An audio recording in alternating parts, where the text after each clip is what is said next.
doing my thing. Look so good, make the whole world sing. I'm just doing my thing, doing my thing. Keep your eyes on this. A few years ago at the Hard Rock Summit, we saw the installation of three iconic pieces, rhodochrosite from the Sweet Home mine, in addition to an absolutely fabulous rhodochrosite necklace. And that was gathered together for the first time ever at the Hard Rock Summit. Here we are years later, and we're in front of a booth, or not a booth, but a case that has an incredible set of Amazonite Smoky quartz, also from Colorado.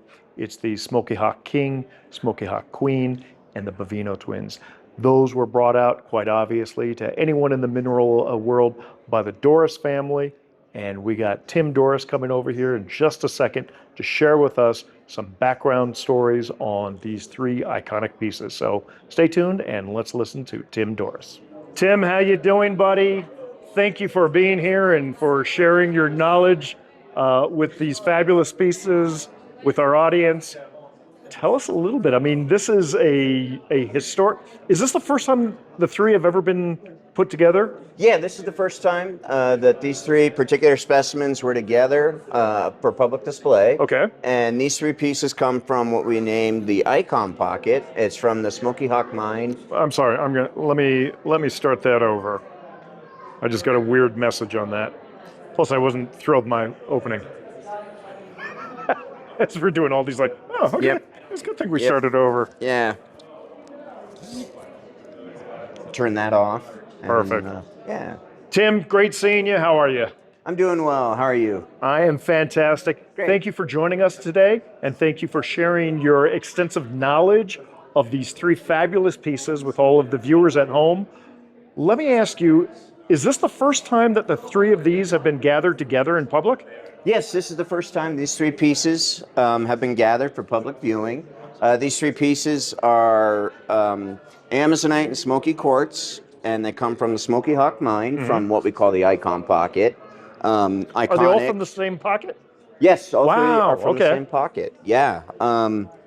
This pocket ended up being the biggest pocket we've ever found for Amazonite and Smoky quartz of quality. No kidding. We've found some bigger pockets, but the quality wasn't there, and the potential for specimens was not really there. But good distinction. Yeah, this was definitely the biggest pocket we have found of quality Amazonite and Smoky quartz. How long did it take you to dig the entire pocket out? This was about a 2-week process to mine it, start to finish. Now, we did take a couple breaks because we had some film crews out there for the prospectors. Right, for the prospectors, right, yeah. Weather Channel. That was your show on the Weather Channel. Yeah. Yep. And it took about 2 weeks, start to finish, to collect it. Collecting it was relatively simple. Okay. The pocket was collapsed and detached, so most of the pieces were separated from the matrix and whatnot. Now this is a top plate, and that's a top plate. Okay. And this is a floor plate. Normally floor plates destroy themselves. Right. Of all the specimens that we're going to get, the majority are from the top, where it collapses down. And then the floor, which is sticking up, usually gets all the damage from the collapse. And for some reason, the albite, which is the white mineral, likes to fall apart, so it doesn't stay together. So the floor plates usually dissolve. You'll get single crystals, and that's about it. Gotcha. Of the most important piece, it's either this monster or this monster. Okay. It's whichever one you like more, Who's your favorite child? Exactly. So this is what's called a Baveno twin. It's the crystal shape of the Amazonite is a twin. It's called a Baveno, and this is by far the finest Baveno twin Amazonite crystal in the world. The fact that it goes onto the matrix adds significant importance to it, and the fact that the matrix is Smoky quartz, Amazonite, and Clevelandite. I mean, all three mineral species plus a frickin' world-class Baveno that's 10.5 inches long. No restoration on the Baveno itself, just a simple repair. Yeah. And I mean that's an icon of a specimen. And then of course we have what we refer to as the Smoky Hawk King, which is the single largest group of Amazonite and Smoky quartz ever found from the district of quality.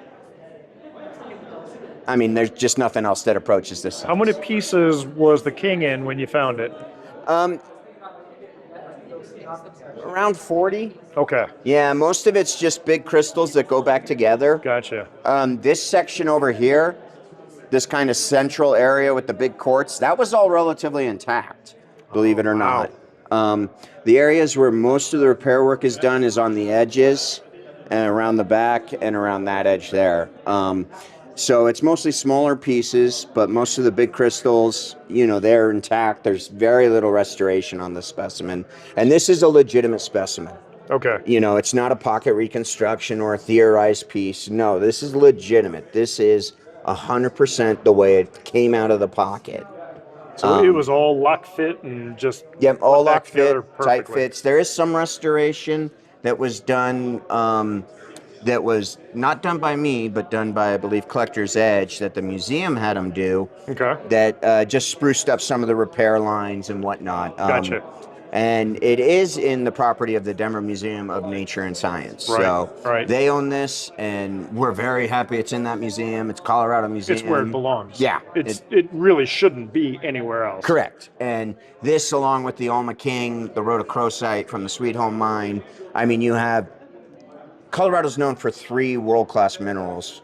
You're going to have crystallized gold, you're going to have rhodochrosite, and you're going to have the amazonite. And nowhere else in the world are those species of minerals found the way that they are found, like they are in Colorado.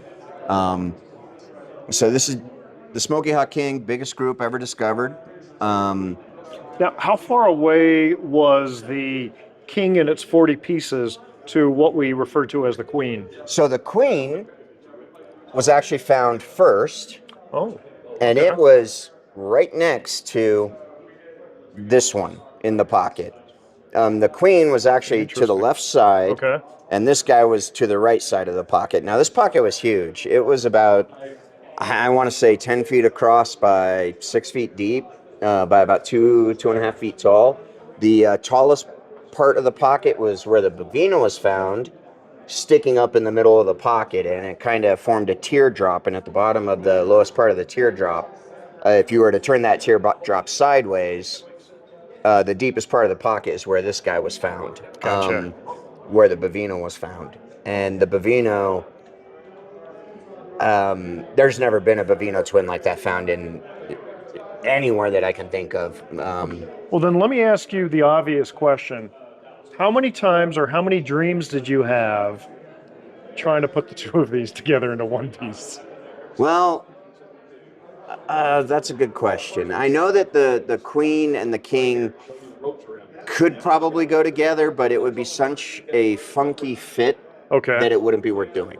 The queen actually does have some other pieces that go around the edge that I'm debating whether I add to it or not, just to make it bigger.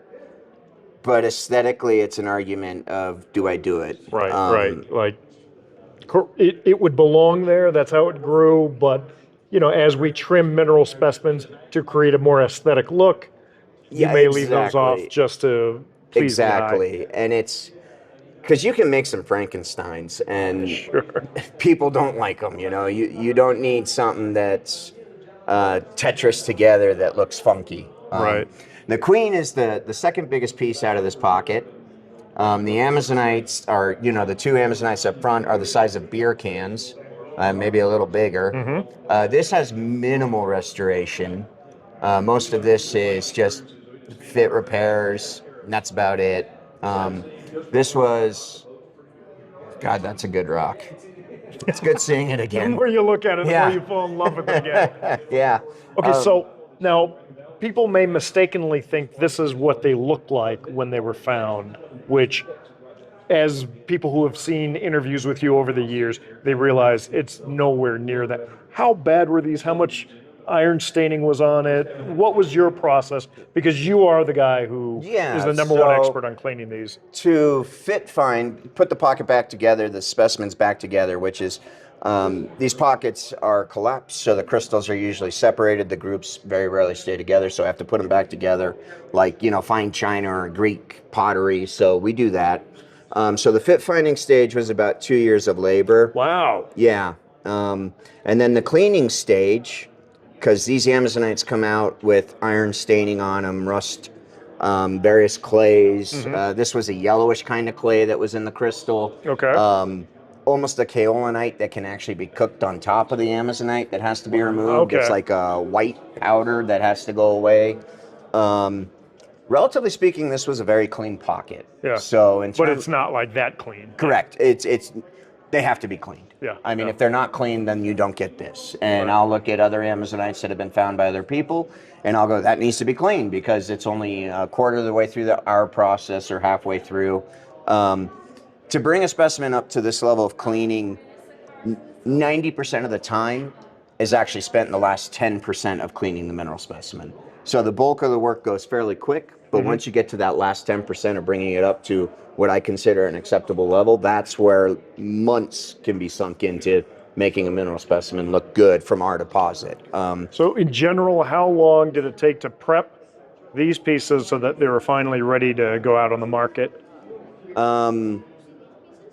This has been a process over, we found the pocket 2012. 2012. This specimen was relatively just finished, but it was in, I would say start to finish for each one of these pieces, when you add the fit finding and the chemical work, it's anywhere from 2 to 3 years of time. A lot of work. It's a mountain of work. It's a full-time job. It's, you know, but it has to be done. If it's not done, then it's not beautiful. Then why are you digging? Exactly. Yeah. Okay, so now the king lives at the Denver Museum. The queen lives at the Perot, correct? Yes, I believe it's on temporary display at the Perot. Okay. It was loaned there. Yeah. And for those who don't know, the Perot tends to be it's a donor museum. The collectors in the general Dallas area, they will loan pieces to the Perot Museum for X period of time. Correct. Right. Yeah, so it's loaned there. And then the Baveno is in the Dorris Family Trust, and we're keeping that for as long as we can because until I find a better one, it stays with us. Yeah. And I think, if I'm not mistaken, both the Queen and the Baveno were featured in a What's Hot in Tucson. And I seem to remember very clearly your excitement when the Baveno came out. I think we got, we filmed you that year and you were just like, can you believe this? Probably. Amazing. Yeah, we did display the Baveno and the Queen at Tucson one year. Yeah. I actually want to say we displayed the King, but I could be mistaken. No, I think it was just the Queen and the Baveno. And the Baveno, I had just finished and put it on display, no mount or anything, and it just right in the middle of the case, and it just blows people away. Indeed. The Baveno, personally, I would orient the Baveno this way. Okay, so more, you so you can see more a little of the bit more matrix. counterclockwise. Yeah. So kind of closer to like that kind of angle or even more. Yeah, right around there. That's the angle that I prefer, but it's eye of the beholder kind of thing. Totally. Yeah. Yeah. And, I look at these rocks and I'm always going, well, I need to do a little more work on them because I'm a perfectionist. And yes, I do need to do a little more lab work on the Baveno because Well, a true I artist do. never completes a project. They just abandon it at some point. Correct. I got it to the point where I'm like, it's awesome. It's good enough. Right.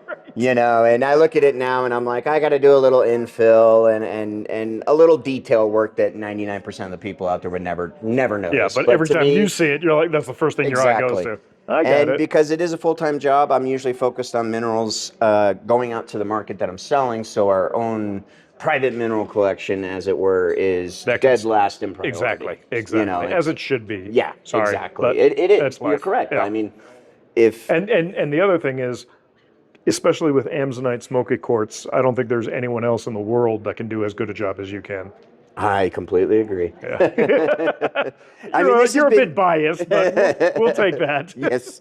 No, Amazonite Smoky quartz, in terms of cleaning, Amazonite's probably the hardest mineral in the world to clean correctly. Yeah. And to get it to the stage that we get it at. I run my own lab and I do lab work for our clients and whatnot. They'll send me minerals to clean. And I've cleaned a lot of stuff from around the world. And Amazonite is still by far the most time consuming and difficult of the minerals to get done correctly. Yeah. And you know all the secrets. And someday you'll release a recipe book. No, never. Take it to the grave. Correct. I'll tell it to my nephews and niece. Right. Perfect. Yeah. Keep it in the family. Correct. Awesome. Tim, thank you, brother. You're very Appreciate welcome, your time. Brian. Love the stories, man. Keep up the good work. Keep digging. Thank you. All right. See you soon. I'm so